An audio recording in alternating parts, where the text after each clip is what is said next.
The dust on Felicity Sullivan's skirt never seemed to wash out completely, no matter how many times she scrubbed the fabric against the washboard until her knuckles bled. And perhaps that was fitting because the stains on her reputation in Fort Collins, Colorado, had proven equally permanent. She stood outside the general store in the blazing July heat of 1878, clutching her basket of darning supplies while the respectable women of town crossed to the other side of the street rather than acknowledge her existence. Their skirts rustled with righteous indignation.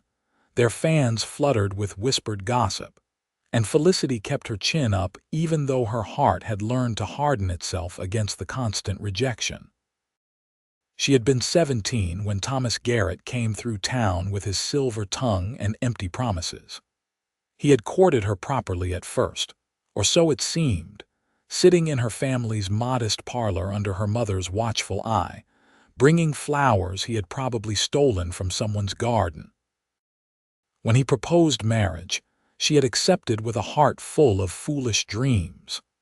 They were to be married in the spring, he said, after he returned from a cattle drive that would earn enough money for them to start their life together. But spring came and went without Thomas, and by summer, Felicity realized she was carrying his child. The shame had been unbearable. Her father, a stern railroad worker who valued reputation above all else, had thrown her out of the house the moment her condition became visible. Her mother had wept but lacked the courage to defy her husband. The baby, a tiny girl Felicity named Rose, lived only 3 days before fever took her. Felicity had buried her daughter in an unmarked grave on the edge of town, her tears falling onto the small pine box she could barely afford. That had been 3 years ago. Thomas Garrett never returned to Fort Collins, and rumor had it he had been killed in a saloon fight down in Texas, though no one knew for certain and fewer still cared. Felicity had survived by taking in washing and mending, living in a tiny shack on the outskirts of town that barely kept the wind out in winter. She was 20 years old and felt ancient, worn down by loneliness and the weight of being forever marked as a fallen woman. The church ladies called her damaged goods when they thought she could not hear, though she heard everything. In a town of only 800 souls, there were no secrets. She turned to head back toward her shack when she nearly collided with a tall figure coming out of the general store. Strong hands caught her arms to steady her, and she found herself looking up into the bluest eyes she had ever seen, set in a sun-weathered face that belonged to a man perhaps 23 or 24 years old. He wore dusty trail clothes and a wide-brimmed hat pushed back on his head, revealing dark brown hair that curled slightly at his collar. "Easy there," he said, his voice carrying a warm drawl that marked him as someone from further south. "I apologize, miss. I was not watching where I was going." Felicity stepped back quickly, clutching her basket. Most men in town either leered at her with assumptions about her virtue or ignored her completely. This stranger did neither. He simply looked at her with polite concern, as if she were any respectable woman he might have bumped into. "The fault was mine," she said quietly, lowering her eyes. Experience had taught her not to engage with men in public. It only led to more gossip. "Harrison Dalton," the stranger said, tipping his hat. "I just arrived in town today. Could you perhaps direct me to a decent boarding house?" "The hotel looks a mite expensive for my current finances." She risked a glance up at him. He had an honest face, open and friendly, with a slight smile that reached his eyes. "Mrs. Fletcher runs a boarding house on 3rd Street, she said. "The white house with green shutters.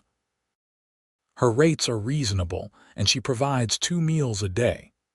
"Much obliged," Harrison said.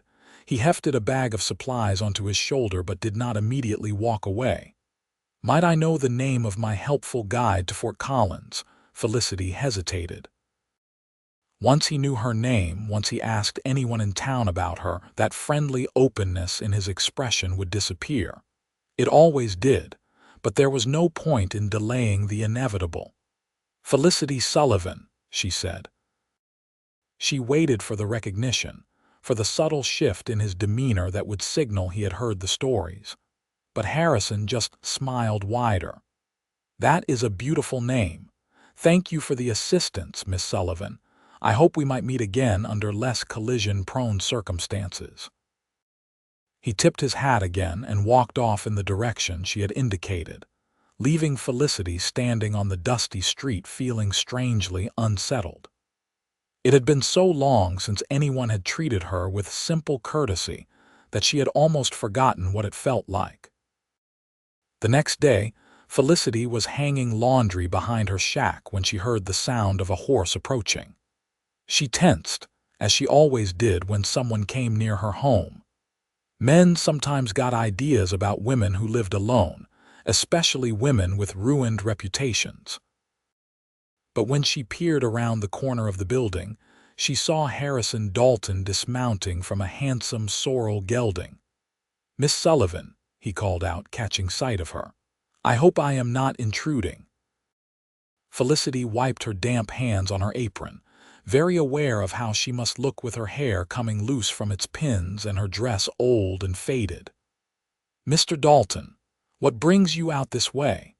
I heard in town that you do mending work," Harrison said. He reached into his saddlebag and pulled out a shirt with a torn sleeve. "Trail riding is hard on clothing. I was hoping you might be able to fix this."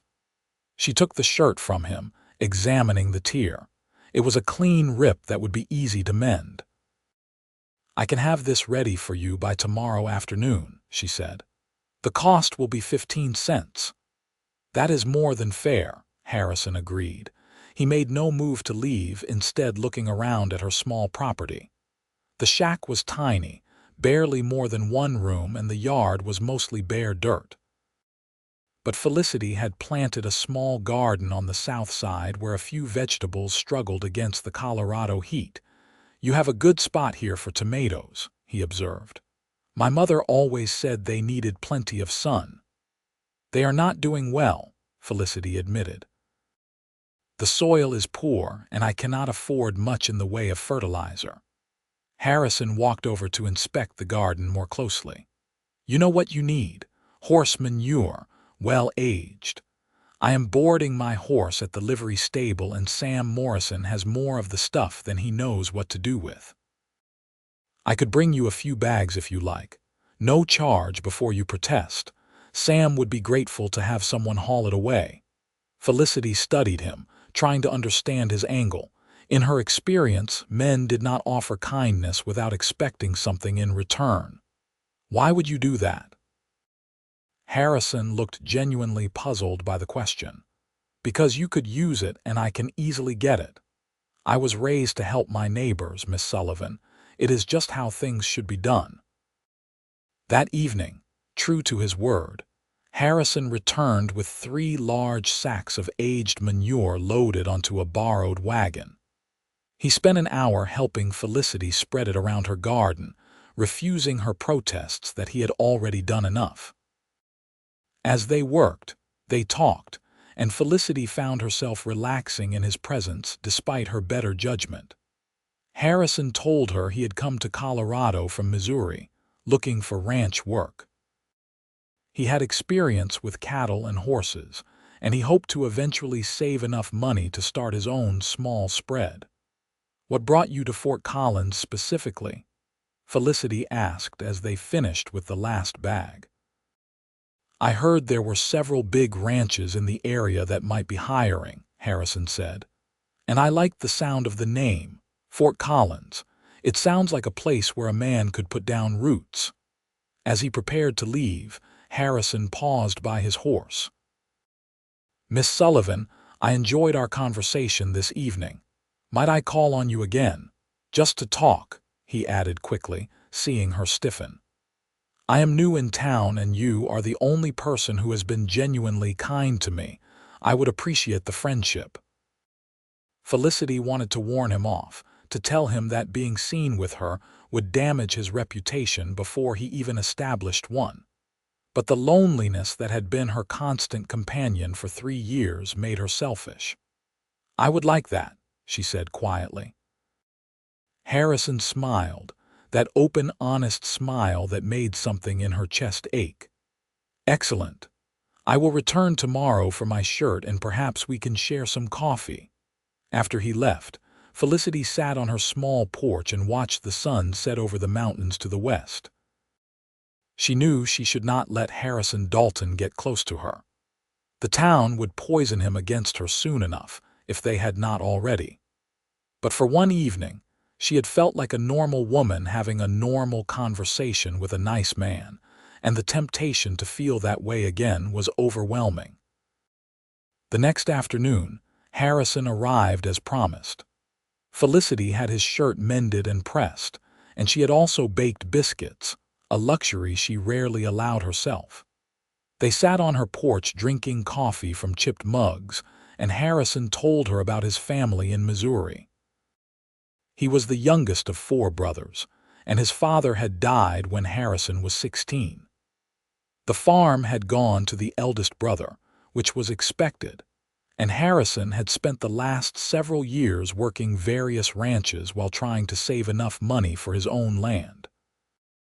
"Do you have family here in Fort Collins?" Harrison asked. Felicity's hands tightened on her cup. "My parents still live in town, but we are not on speaking terms." "I am sorry to hear that," Harrison said, and he sounded genuinely sympathetic. "Family estrangement is always painful." She waited for him to ask why they were estranged, but he did not press. Instead, he told her about his middle brother's wedding last year, which had apparently involved a runaway pig and a very angry preacher.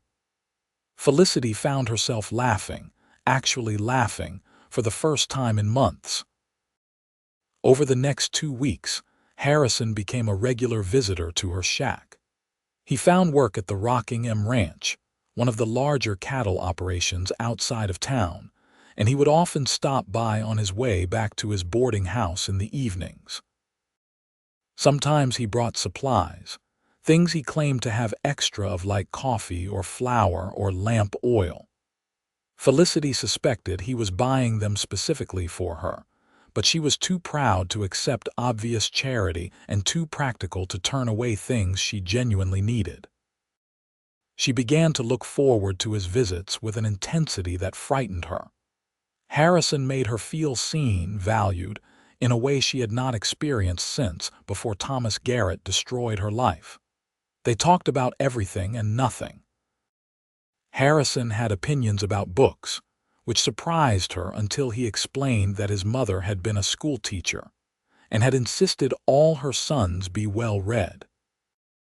Felicity had always loved stories, and she found herself confiding her dream of someday owning a small bookshop, though she said it with self-deprecating laughter, because such a dream was impossibly far beyond her reach. "Why impossible?" Harrison asked. "You are intelligent and hardworking. If you want something badly enough, you find a way to make it happen.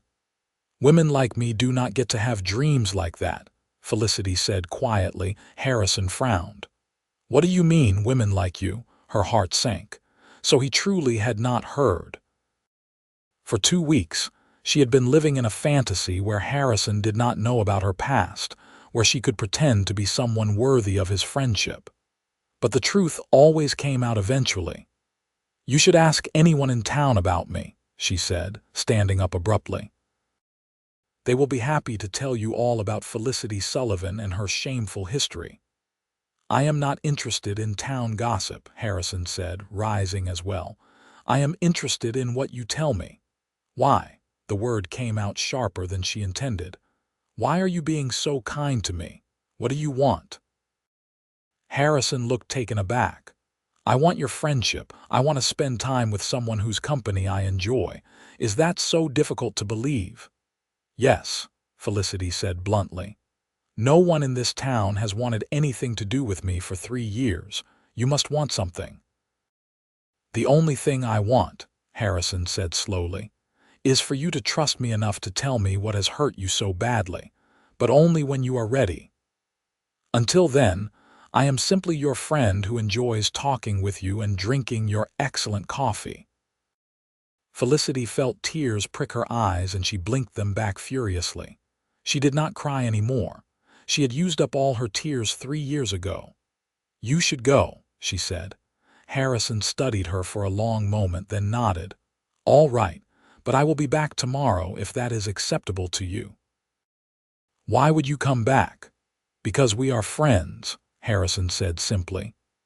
"And friends do not abandon each other just because things get difficult." After he left, Felicity sat on her porch and watched the stars come out. She knew she was being unfair to Harrison, pushing him away before he could hurt her first. But it seemed kinder than letting him get attached to her only to have the town turn him against her eventually. Better a clean break now than a devastating one later. But Harrison did come back the next day, and the day after that. On the third day, he arrived with news that made him practically bounce with excitement. "The Rocking M is sending me with a crew to drive a herd to Denver next week," he said. "The pay is excellent, and with what I have already saved, I will have enough to start looking at land when I get back." "That is wonderful," Felicity said, meaning it despite the sinking feeling in her stomach. Denver was over 60 miles away. The drive would take at least 2 weeks there and back, possibly longer. It should not matter. Harrison Dalton was just a friend, barely that. But somehow in the past 2 weeks, he had become the best part of her days, and the thought of him being gone left her feeling hollow. "I will miss our conversations," Harrison said, echoing her thoughts. "Perhaps when I return, if you are willing, you might tell me more about yourself, not because I am demanding it," he added quickly, "but because I would like to know you better." The evening before Harrison was set to leave, he arrived at her shack just before sunset. Felicity had spent the day doing laundry for one of the ranch families, back-breaking work that left her exhausted. But she found the energy to smile when she saw him approaching. "I brought you something," Harrison said. He reached into his saddlebag and pulled out a package wrapped in brown paper. A going-away gift in reverse. Felicity unwrapped it carefully and gasped. It was a book, and not just any book. "Jane Eyre," she breathed, running her fingers over the cover. Books were expensive, precious. She owned exactly 2, both of which she had read so many times the pages were falling out. "The shopkeeper said it was about a woman who overcomes hardship and finds happiness," Harrison said. "I thought you might enjoy it." "Harrison, I cannot accept this," Felicity said, even though she was clutching the book like a lifeline. "It is too much." "It is a gift from a friend to a friend," Harrison said firmly. "Please accept it." Felicity looked down at the book, then up at Harrison's earnest face. Something inside her, some last wall of defense, finally crumbled. "3 years ago I was engaged to a man named Thomas Garrett," she said quietly. "He left town before we could marry, promising to return. He never did. I was pregnant with his child. My father disowned me. The baby died 3 days after she was born." Harrison's expression shifted, but not in the way she expected. There was no judgment, no disgust, only deep compassion and growing anger on her behalf. "And the town has punished you for it ever since." "I am damaged goods," Felicity said, using the words she had heard whispered behind hands and fans 1,000 times. "No decent person associates with me. I am tolerated because they need someone to do their washing, but I will never be respectable again." "That is the stupidest thing I have ever heard," Harrison said with such vehemence that Felicity blinked in surprise. "You were a girl, barely more than a child, who trusted someone who betrayed you. That does not make you damaged. That makes you someone who deserved better." "The town does not see it that way." "Then the town is full of hypocrites and fools," Harrison said flatly. He took a step closer to her. "Felicity, look at me." She raised her eyes to his, bracing for the pity she knew she would see. But Harrison's blue eyes were blazing with something else entirely. "You are not damaged goods," he said firmly. "You are a survivor. You are someone who has endured things that would have broken a weaker person, and you have come through it with grace and dignity. You are someone who gardens in poor soil and makes it bloom anyway. You are someone who laughs at stories about runaway pigs, even when life has given you precious little to laugh about." He paused, then added more softly, "You are treasure that I have been seeking, though I did not know I was looking until I found you." Felicity felt tears spill down her cheeks despite her best efforts. "You cannot say things like that." "Why not if they are true?" "Because you will break my heart," she whispered. "You will realize that I am not worth the trouble of defending me against this town, and you will leave like everyone else has left, and I cannot survive that again." Harrison reached out slowly, giving her time to pull away and gently wipe the tears from her face with his thumbs. "I am not Thomas Garrett. I am not your father. I do not make promises I cannot keep, and I promise you this, I am not going anywhere." She wanted to believe him. She wanted it so badly it physically hurt. But trust was not something she could simply choose to feel. It had to be earned, and it had been beaten out of her by 3 years of isolation and shame. "Go to Denver," she said, stepping back from his touch even though it cost her. "When you return, if you still feel the same way, then we can talk." Harrison looked like he wanted to argue, but finally he nodded. "When I return," he agreed. "But Felicity, I will feel the same way. Of that I am absolutely certain." The 2 weeks that Harrison was gone were the longest of Felicity's life. She read Jane Eyre 3 times, finding comfort in the story of a woman who refused to let others define her worth. She tended her garden, which was thriving thanks to the fertilizer Harrison had brought. She took in mending and washing and tried not to count the days until he might return. On the 15th day, she was in town picking up thread when she overheard 2 women talking outside the mercantile. "That new cowboy, the one working for the Rockingham," one of them said. "I heard he has been sniffing around Felicity Sullivan." "Surely not," the other woman replied, scandalized.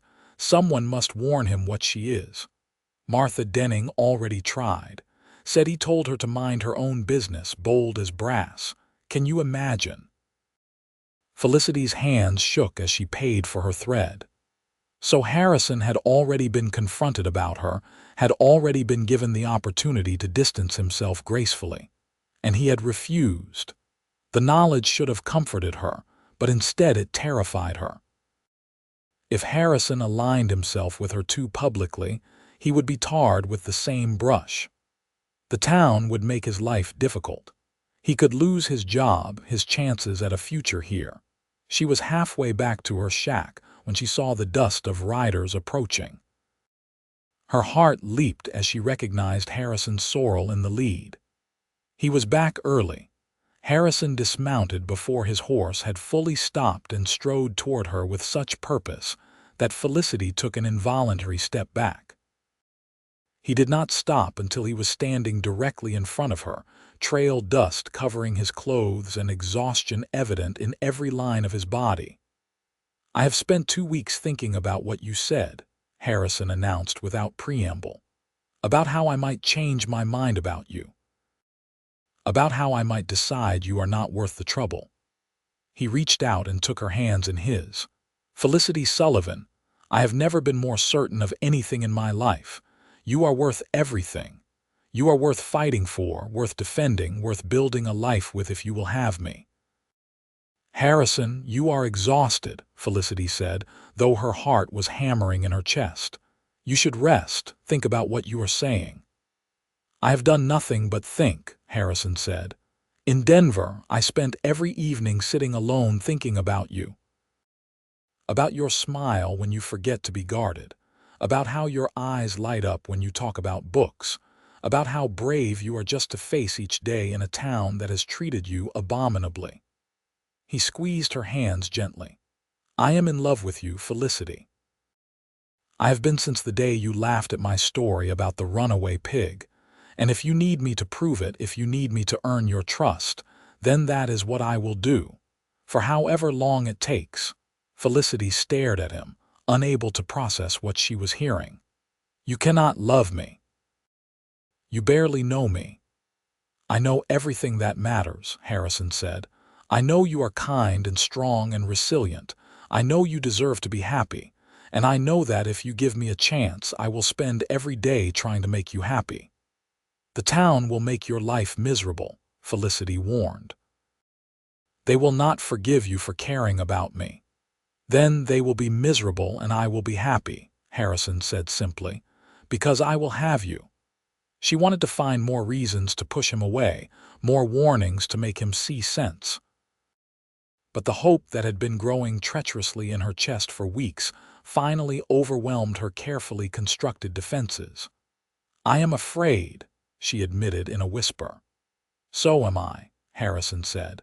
"But I am more afraid of losing you than I am of anything this town can do to me." Felicity looked into his eyes, those honest blue eyes that had never once looked at her with anything but respect and growing affection. She thought about the past 3 years, about how she had survived by closing herself off, by expecting nothing and trusting no one. And she realized that was not really living at all. It was just existing. Harrison was offering her a chance at something more, something real. It would require the courage to trust again, to make herself vulnerable again. But perhaps she had more courage than she thought. "I am not easy to love," she said, giving him one last chance to reconsider. Harrison smiled, that warm, open smile that had captivated her from the first moment. "Treasure never is. That is what makes it treasure." And then, standing in the dusty road with her small shack visible behind her and the mountains rising in the distance, Felicity let herself believe that maybe, just maybe, she deserved a second chance at happiness. "I am in love with you too," she said. "I have been trying not to be, but it appears I am terrible at protecting my own heart." Harrison laughed, a joyful sound that echoed in the quiet evening. "May I court you properly, Miss Sullivan, with all the town watching and gossiping and generally making nuisances of themselves?" "You truly do not care what they think." "I care what you think," Harrison said. "The rest is just noise." Over the following weeks, Harrison made good on his promise. He courted Felicity with determined openness, making it clear to everyone in Fort Collins that she had his attention and his affection. He walked with her down Main Street, tipping his hat to the scandalized ladies who whispered behind their fans. He sat with her in church on Sunday, in a pew near the back, ignoring the turned heads and disapproving stares. When the minister's sermon touched on the sins of the flesh and the importance of virtue, Harrison had stood up, taken Felicity's hand, and walked out in the middle of the service. The gesture had caused an uproar, but Harrison had been unconcerned. "I will not sit and listen to someone preach judgment while practicing none of the forgiveness they claim to believe in," he had said calmly. The town's reaction was mixed. Some people, particularly the self-appointed moral guardians, were outraged. They tried to pressure the owner of the Rocking M Ranch to dismiss Harrison. But Jacob Murphy, the ranch owner, was a gruff old widower who made it clear that he cared about a man's work ethic, not his choice of companion. "Harrison Dalton is the best hand I have hired in 5 years," he told the delegation of church ladies who appeared at his door. "Who he spends his time with is none of my concern or yours."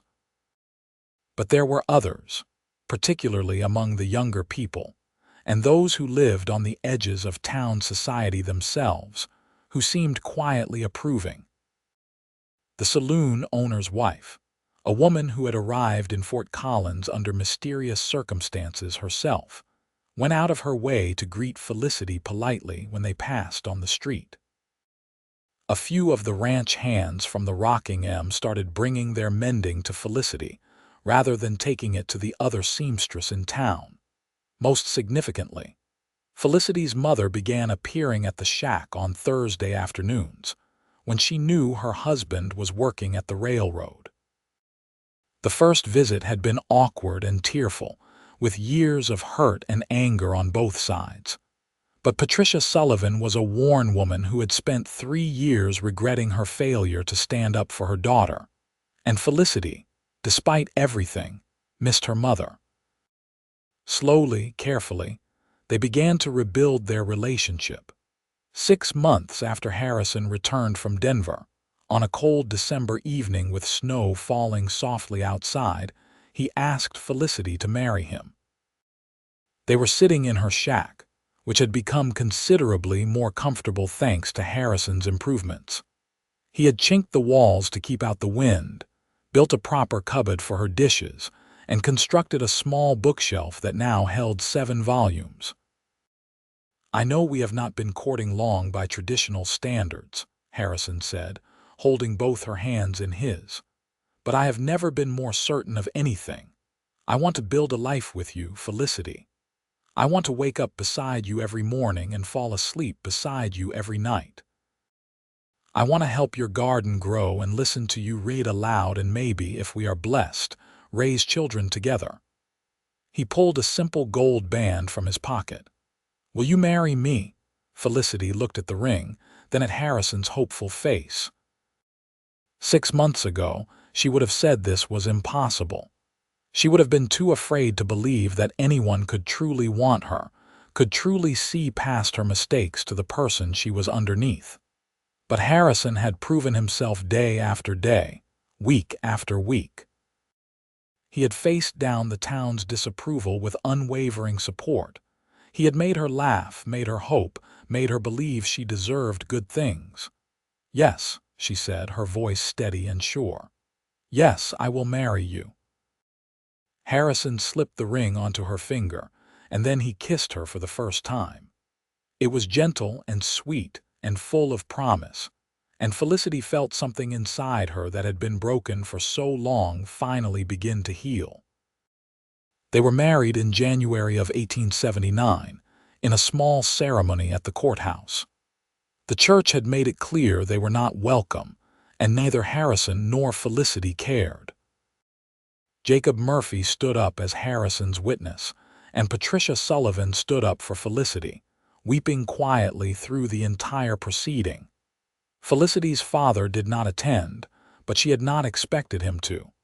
Some wounds went too deep for mending. After the ceremony, Jacob Murphy surprised them by announcing that he was offering Harrison a permanent position as ranch foreman, with a significant raise in pay and a small house on the ranch property. "You have earned it," the old rancher said gruffly. "And I figure you will want a proper place for a wife." The house was small but sturdy, with 2 bedrooms, a kitchen with a real stove, and a parlor with windows that looked out toward the mountains. To Felicity, who had spent 3 years in a 1-room shack, it felt like a palace. Harrison carried her over the threshold on their wedding night, both of them laughing, and Felicity thought her heart might burst from happiness. Their first year of marriage was not without challenges. The town's disapproval did not vanish overnight, and there were still people who crossed the street to avoid them or made cutting remarks just loud enough to be overheard. But there were also small kindnesses. The shopkeeper started giving them fair prices without the upcharge he had imposed on Felicity when she was alone. A few other young couples began inviting them to social gatherings. Slowly, incrementally, the wall of ostracism began to develop cracks. Harrison's devotion never wavered. He treated Felicity like she was precious, like she was valued, like she was exactly what he had said she was, treasure he had been seeking. He encouraged her dreams, and when she mentioned again her impossible fantasy of a bookshop, he sat down and started working out figures in a ledger.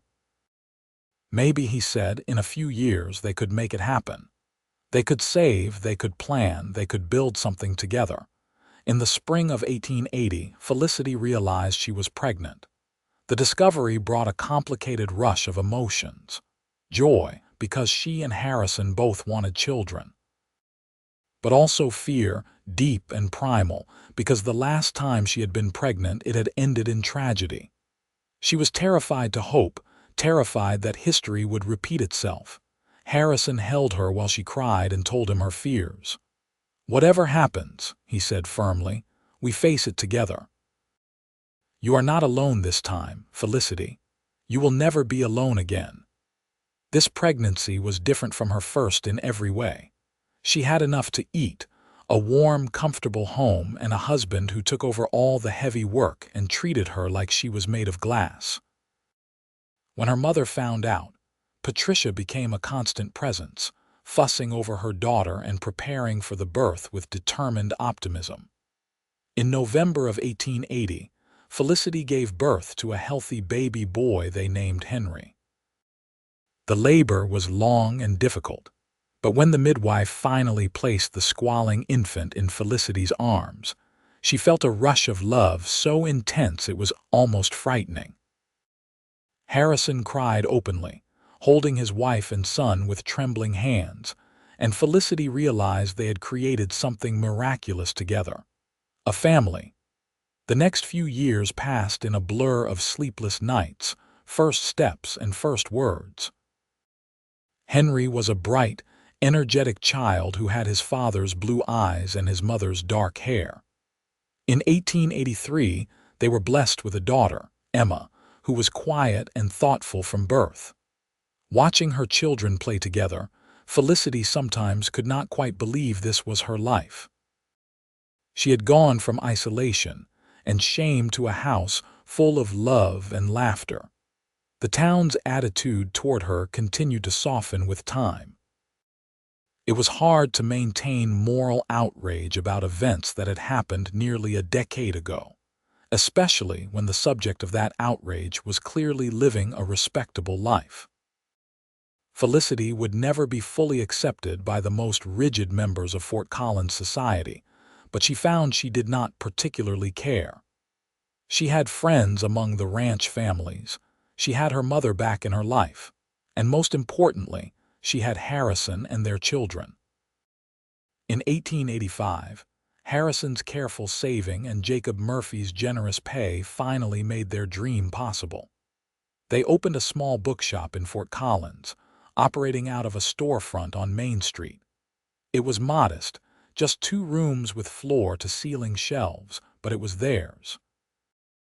Harrison built the shelves himself, while Felicity carefully selected their initial inventory, ordering volumes from catalogs and writing to distributors in Denver, and even as far away as St. Louis. The bookshop was more successful than they had dared hope. Fort Collins was growing, evolving from a rough frontier town into a real community, and there was hunger for literature and learning. Felicity found she had a talent for matching books to readers, for knowing what stories would speak to which hearts. She started a lending library system for those who could not afford to buy, charging just a few cents for borrowing privileges. Soon the shop became a gathering place, somewhere people came not just for books but for conversation and community. It was in the bookshop, on a warm June afternoon in 1886, that Felicity finally confronted her father. Richard Sullivan had aged considerably in the nearly 10 years since he had thrown her out of his house. He walked with a cane now, his railroad work having taken its toll on his back, and his hair had gone completely white. He stood in the doorway of the shop, looking around at the books and the customers and the evidence of his daughter's success. Felicity saw him and felt her stomach clench. Harrison, who was helping a customer in the back, noticed the direction of her gaze and immediately started toward them. But Felicity held up a hand, stopping him. This was something she needed to face herself. "Hello, Father," she said quietly. Richard Sullivan cleared his throat. "Your mother tells me you have done well for yourself. I have, Felicity agreed. No thanks to you. He flinched at that but did not dispute it. I was wrong, he said after a long moment. What I did to you, throwing you out when you needed your family most, it was wrong. I was more concerned with what the neighbors thought than with my own daughter's well-being, and I have regretted it every day since. Felicity studied her father, this man who had been such a towering figure in her childhood and who now seemed small and diminished. She waited for the rush of vindication, for the satisfaction of hearing him admit his failure, but all she felt was a weary sort of sadness for all the years they had lost.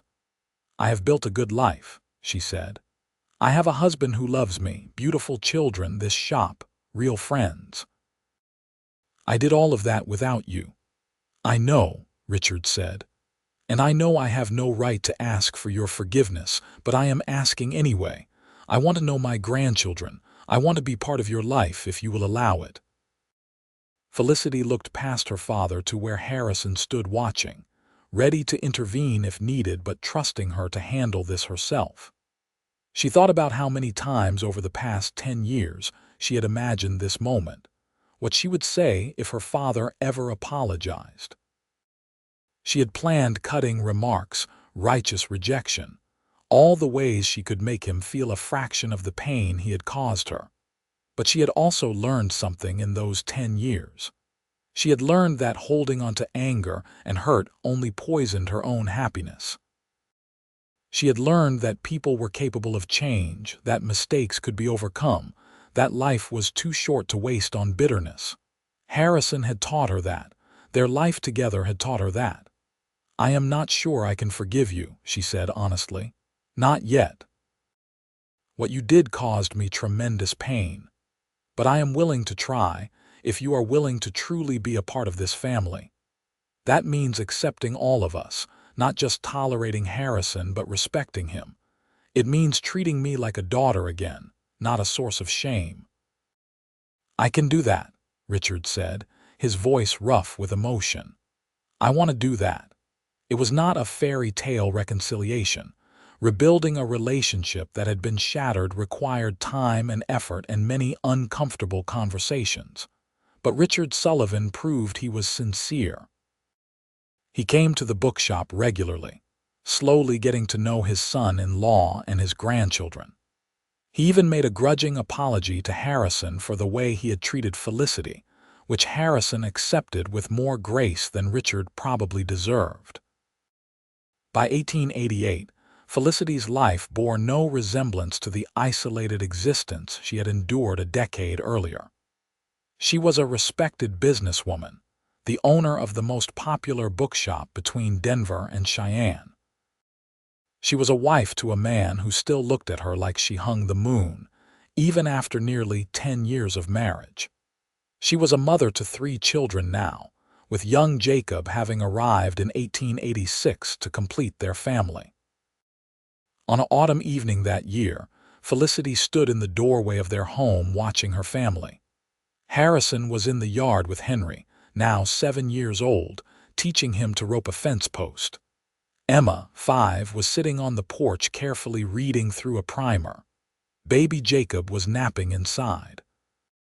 The mountains rose purple in the distance, and the air smelled of wood smoke and approaching winter. Patricia Sullivan, who had stopped by to drop off a pie, came to stand beside her daughter. "You have built something beautiful," she said softly. "I am so proud of you." "I got lucky," Felicity said. "I found Harrison." "It was not luck," her mother said.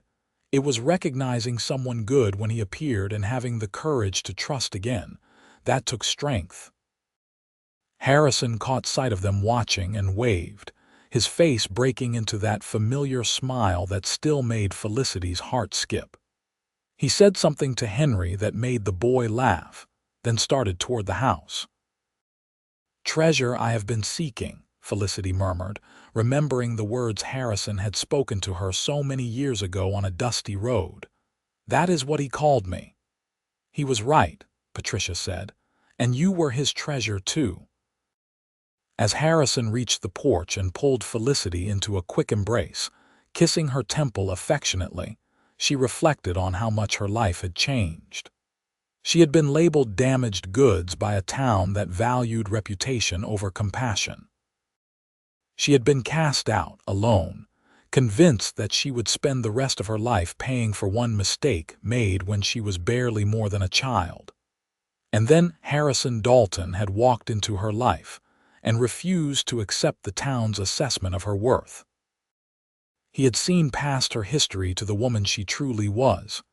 He had defended her, courted her, married her, and built a life with her that was richer and fuller than anything she had imagined possible. "What are you thinking about?" Harrison asked, noticing her pensive expression. "About how grateful I am," Felicity said simply. "For you, for our children, for this life we have built together." "We built it together," Harrison corrected. "I may have insisted we were both treasure, but you were the one brave enough to believe it might be true." That night, after the children were asleep and the house was quiet, Harrison and Felicity sat together on their porch as they often did. The stars were brilliant overhead, and the night air was crisp with the promise of winter. "You remember the day we met?" Felicity asked. "When you bumped into me outside the general store. I remember thinking you had the saddest eyes I had ever seen," Harrison said. "And I remember wanting to make them less sad." "You did that," Felicity said. "You made me happy again when I thought happiness was impossible for someone like me." Harrison pulled her closer. "There was never anything wrong with you, Felicity. The problem was with people who could not see how extraordinary you are." They sat in comfortable silence for a while, and Felicity thought about the years ahead. Henry would grow up and probably work the ranch like his father. Emma would likely become a teacher, given her love of books and learning. Little Jacob was still too young to show his personality fully, but Felicity suspected he would be the wild one, always getting into adventures. They would have challenges ahead, certainly. Life always brought challenges, but they would face them together, as a family built on love and respect and second chances. In 1892, when Fort Collins held its annual town celebration, Felicity was asked to serve on the organizing committee. It was a small thing, perhaps, but also monumental. The woman who had once been shunned was now being invited to help plan the town's biggest social event. She accepted the position, and at the celebration itself, she and Harrison danced in the town square while their children played with friends and neighbors. As they moved through the steps of the waltz, Felicity caught sight of some of the same women who had crossed the street to avoid her years ago. They were watching, but there was no censure in their expressions now, just acceptance and perhaps a bit of admiration. She had outlasted their judgment, had proven through the simple act of living well that their assessment of her had been wrong. "You are smiling," Harrison observed. "I am happy," Felicity said. "Truly, completely happy. There was a time when I thought I would never feel this way again." "I told you that first day," Harrison said with a grin. "You are treasure. Treasure does not lose its value just because some people cannot recognize it." The music swelled around them, and Felicity let herself be swept up in the moment, in the joy of dancing with her husband under the stars while their children laughed nearby. She had survived heartbreak and loss and years of isolation. She had endured judgment and shame and the grinding loneliness of being cast out. And through it all, she had somehow held on to enough hope to recognize love when it finally arrived. Harrison had been right all those years ago. She was not damaged goods. She was a survivor, a fighter, someone who had faced the worst and come through it stronger. And he had been exactly what he claimed, the treasure seeker who recognized value where others saw only flaws. As the years continued to unfold, the Dalton family became an integral part of Fort Collins. The bookshop thrived and expanded, eventually taking over the adjacent storefront and becoming a true literary hub for the region. Harrison was promoted to ranch manager, and his reputation for integrity and skill made him one of the most respected men in the territory. Their children grew healthy and strong, each forging their own path while remaining close to their parents. Henry did indeed follow his father into ranch work, eventually taking over the foreman position when Harrison semi-retired in his 50s. Emma became a schoolteacher, just as her grandmother had predicted, and was beloved by several generations of Fort Collins students. Jacob, as anticipated, was the adventurous one, spending his 20s working for the railroad and traveling throughout the West before finally settling down with a wife and taking over the bookshop when Felicity and Harrison decided it was time to step back. In 1905, on their 26th wedding anniversary, Harrison and Felicity took a trip to Denver. It was a luxury they could finally afford, and they spent 3 days enjoying the city, visiting bookstores and theaters and fine restaurants. On their last evening, they stood on the balcony of their hotel room watching the sun set over the mountains. "You have any regrets?" Harrison asked, his arm around his wife's waist.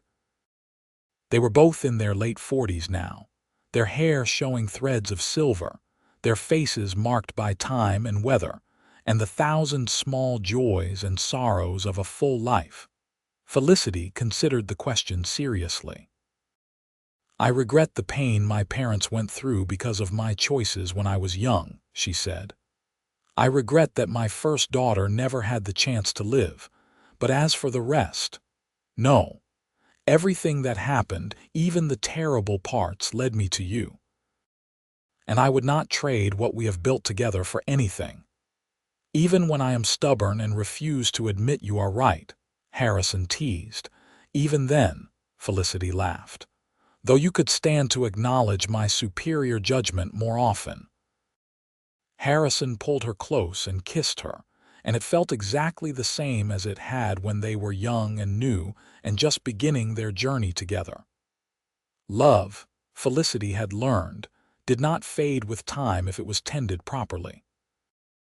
It simply deepened, becoming richer and more complex, a tapestry woven from thousands of shared moments. When they returned to Fort Collins, it was to a surprise party organized by their children and grandchildren. Emma had married a lawyer and had 3 daughters. Henry and his wife had 4 children, 2 boys and 2 girls. Even Jacob, the wanderer, had finally settled down and started a family. The house was full of noise and laughter and love. 3 generations gathered to celebrate the couple whose love story had overcome so much. As Felicity looked around at her family, at this legacy of love she and Harrison had created together, she felt overwhelming gratitude. She thought about the girl she had been at 17, so foolish and trusting.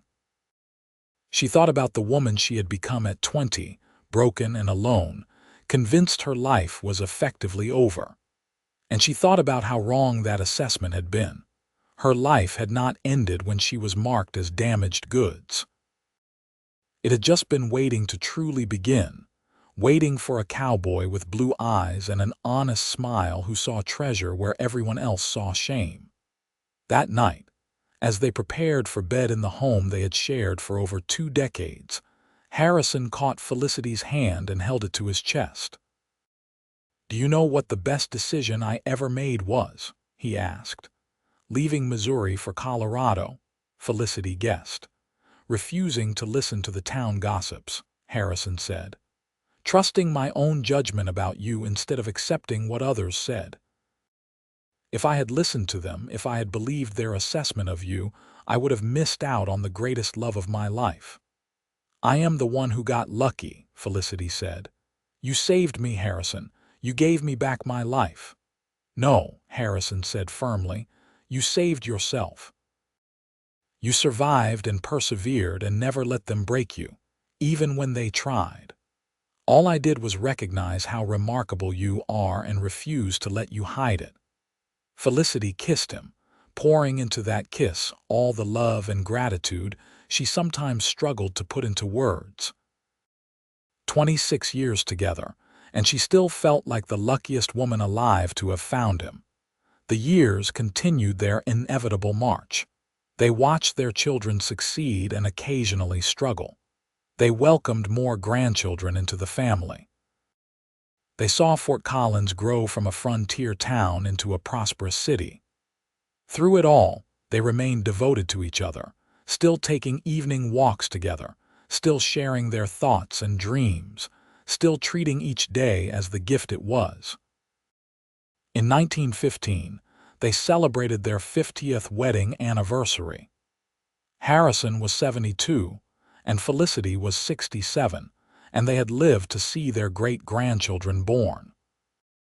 The whole family gathered for a massive celebration, with people coming from all over Colorado to pay their respects to the couple whose love story had become legendary in its own quiet way. During the party, young couples would ask them for advice on marriage. Harrison and Felicity would exchange knowing looks, communicating silently after 50 years of practice, and then Harrison would say, "Marry someone whose worth you recognize, even when the world cannot see it, and then spend every day proving you were right about them." And Felicity would add, "Marry someone who sees treasure in you, even when you cannot see it in yourself, and then believe them when they tell you what you are worth." As the celebration wound down and their children and grandchildren gradually departed, Harrison and Felicity found themselves alone on their porch, watching the stars emerge in the Colorado sky. They had sat in this exact spot thousands of times over the decades, and it never got old. The view changed with the seasons, but the comfort of being together remained constant. 50 years, Felicity marveled. "Can you believe it? Best 50 years of my life," Harrison said, "and I would do it all again in a heartbeat." Felicity leaned against her husband's shoulder, feeling the solid warmth of him beside her. They had weathered storms together, both literal and metaphorical. They had raised children and built businesses, and created a legacy of love that would extend far beyond their own lives. And through it all, they had remained true to the promise they made to each other in a dusty courthouse in January of 1879. "You remember what you told me that day?" Felicity asked softly. "When I finally told you my history and you refused to accept the town's judgment." "I told you that you were treasure I had been seeking," Harrison said, "and I meant it then and I mean it now." "You changed my life," Felicity said. "You gave me hope when I had none. You made me believe I deserved happiness." "And you gave me purpose," Harrison replied. "You gave me someone worth fighting for, worth building a life with. We saved each other, Felicity. That is what real love does." They sat together as the night deepened around them. Two people who had found each other against all odds and built something beautiful from the ashes of pain and rejection. Felicity thought about the long road they had traveled together, from that first collision outside the general store to this moment. 50 years married and still choosing each other every single day. She had been labeled damaged goods by a town that confused mistakes with character. But Harrison had looked at her and seen truth, a woman of strength, resilience, and infinite worth. He had called her treasure, and in doing so had taught her to see herself that way too, and in the end, that had made all the difference, not just in surviving, but in truly living. In building a life full of love and family and purpose. In proving that second chances were not just possible, but could lead to something more beautiful than anything imagined the first time around. As the stars wheeled overhead and the Colorado wind whispered through the pines, Harrison and Felicity Dalton held hands and counted themselves blessed. They had found in each other exactly what they needed: recognition, acceptance, devotion, and love that weathered all storms and emerged stronger on the other side. The treasure seeker had found his treasure. The damaged goods had discovered she was priceless after all. And together, they had created a love story that would be remembered long after they were gone, a testament to the transformative power of seeing worth where others see only flaws, and having the courage to believe in second chances.